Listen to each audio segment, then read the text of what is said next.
Pour plus d'efficacité dans le contrôle de l'action gouvernementale, une mission d'information de l'Assemblée nationale a rencontré les acteurs de l'enseignement supérieur et les services de santé dans la région du Nord. À travers des visites d'infrastructures et des rencontres d'échange, les députés membres de la Commission de l'emploi, des affaires sociales et culturelles ont évalué la mise en œuvre des décisions prises l'an passé à l'occasion des États généraux de l'enseignement supérieur.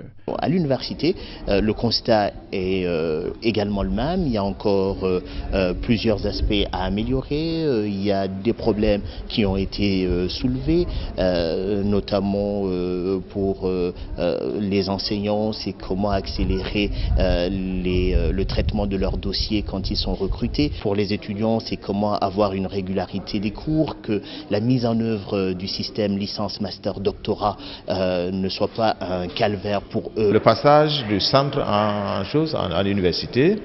Et donc pour cela, bien entendu, il faut qu'on puisse mettre, donc, si vous voulez, toutes les infrastructures, enfin tout ce qu'il faut en place pour cela. Et nous sommes aidés à cela, bien entendu, par l'Université de Ouagadougou d'abord et bien entendu le ministère. Autre axe de la mission parlementaire dans la région du Nord, c'est la rencontre d'échange avec les autorités sanitaires.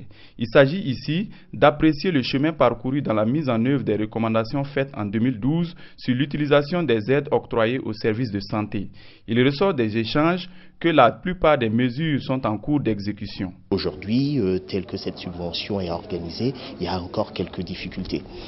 On nous a signalé partout où nous sommes passés cette difficulté et nous verrons quelles sont les recommandations que nous pouvons faire au gouvernement pour une meilleure administration de cette subvention. Les députés ont également fait des propositions pour l'amélioration des services publics de santé dans la région du Nord. À l'issue de cette mission d'information, un rapport sera transmis au gouvernement suivi de questions d'interpellation pour des services publics de qualité au bénéfice des populations.